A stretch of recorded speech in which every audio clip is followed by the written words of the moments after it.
Assalamualaikum warahmatullahi wabarakatuh. Apa kabar teman-teman? Kami kelompok 6 mata kuliah manajemen PAUD yang diampu oleh Pak Devi Sulaiman SPD MPD akan membahas mengenai tempat penitipan anak.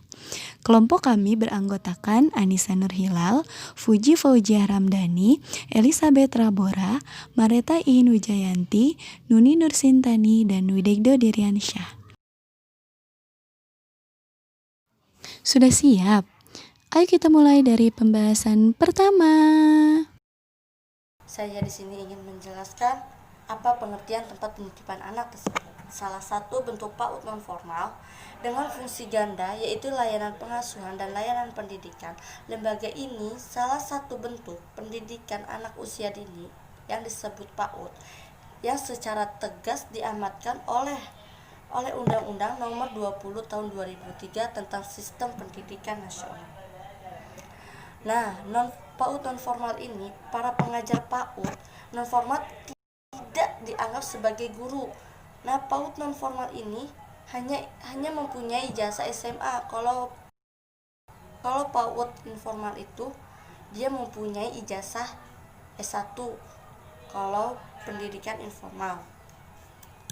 Kalau layanan pengasuhan itu PAUD dilakukan bekerja sama para orang tua melalui program parenting. Contohnya KPO itu kelompok pertemuan orang tua, konsultasi terhadap guru dan orang tua. Kalau layanan pendidikan itu layanan dasar yang diselenggarakan di satuan PAUD untuk mengembangkan suatu berbagai Terima kasih dari saya. Assalamualaikum warahmatullahi wabarakatuh. Mari kita ke materi selanjutnya. Assalamualaikum warahmatullahi wabarakatuh. Perkenalkan, nama saya Fuji Faujiah Ramdhani, Prodi Pendidikan Luar Sekolah, semester 7A. Di sini saya akan menjelaskan tentang tujuan TPA. Nah, poin pertama itu memberikan layanan pembelajaran terhadap anak usia 0-4 tahun yang terpaksa ditinggal kerja oleh orang tuanya.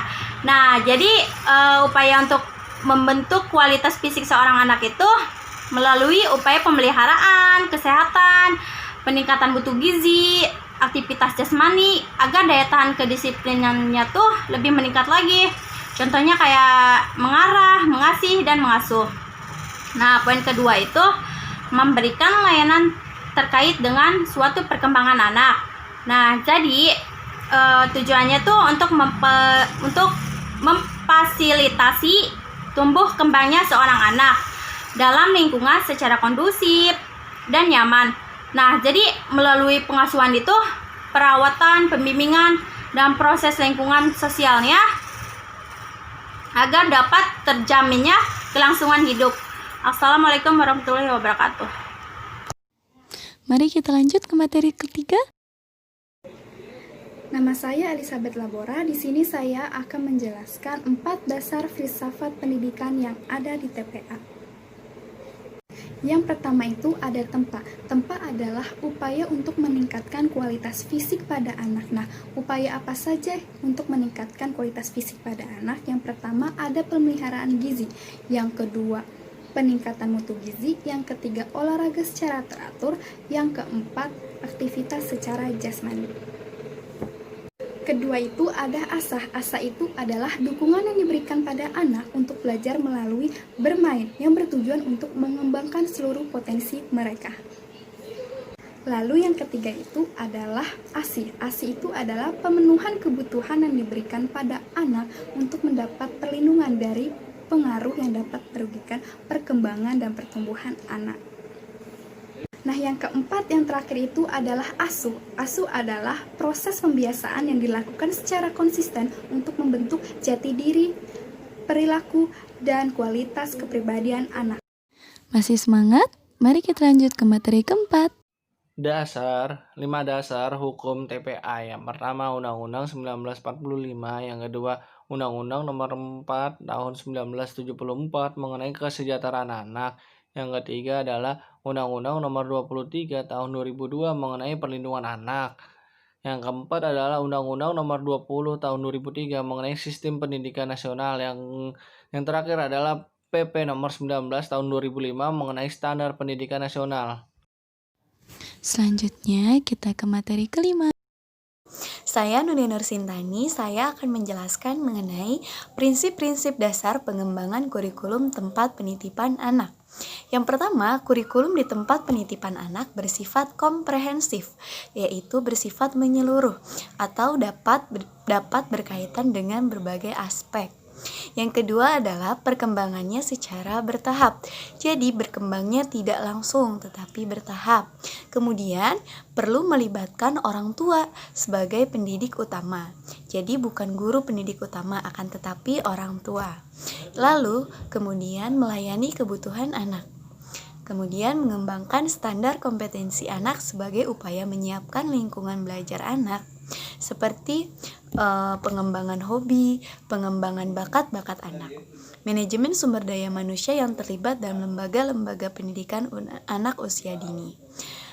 Manajemennya seperti pengelola atau pengasuh ataupun pendidik. Memperhatikan kesehatan dan keselamatan anak khususnya di lingkungan sekolah. Tentu itu sangat penting. Dan penyediaan dan sarana dan prasarana yang optimal dan mampu menunjang proses pembelajaran. Sekian dari saya, terima kasih. Dan akhirnya ke materi terakhir. Assalamualaikum warahmatullahi wabarakatuh. Perkenalkan, nama saya Narati Wijayanti dari PLS 7A. Nah, di sini saya akan menjelaskan tentang komponen kurikulum TPA. Yang pertama itu ada peserta didik. Nah, peserta didik ini tuh sasarannya lebih ke anak-anak usia 3 bulan sampai 6 tahun. Dan untuk yang keduanya guru itu ada guru ini harus memiliki kompetensi PAUD dan memiliki kualifikasi sarjana S1 di bidang pendidikan anak usia dini. Dan untuk guru pendamping itu sendiri lebih ke hampir sama kayak yang tadi, yang untuk guru memiliki kualifikasi minimal S1 atau telah melakukan pelatihan PAUD.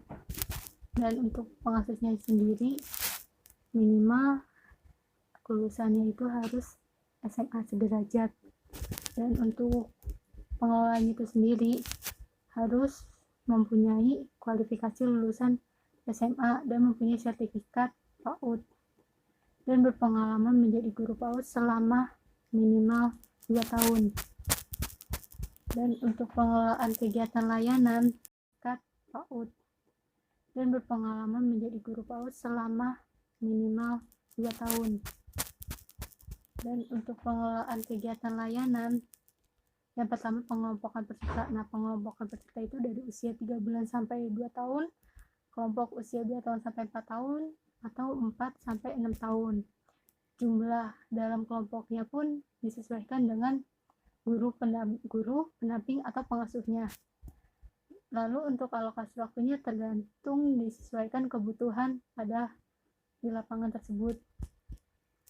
Dan untuk kegiatan pembelajaran itu, yang pertama itu kegiatan penyambutan. Nah, kegiatan ini merupakan transisi anak dari rumah untuk melakukan kegiatan di tempat pembelajaran TPA tersebut. Yang kedua, kegiatan anak bermain bebas. Yang ketiga, kegiatan anak di sentra bermain. Lalu untuk layanan kesehatan dan gizinya itu sendiri melakukan secara langsung dan tidak langsung. Nah, untuk yang langsungnya ini lebih ke pengecekan kesehatan, entah itu memberi vitamin atau penimbangan berat badan. Dan untuk yang kesehatan yang tidak langsung itu lebih ke pemeliharaan kebersihan di lingkungannya.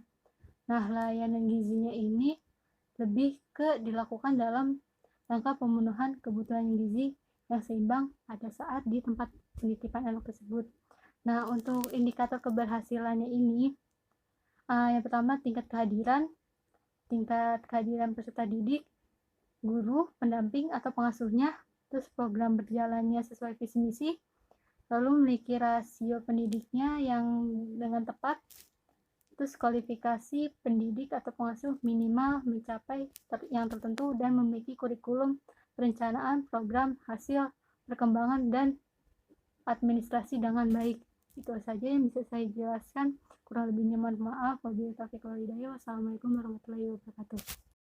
Terima kasih telah menonton. Sekian dari kami. Mohon maaf apabila ada kesalahan. Apabila ada pertanyaan, dapat disampaikan kepada kelompok kami. Wassalamualaikum warahmatullahi wabarakatuh.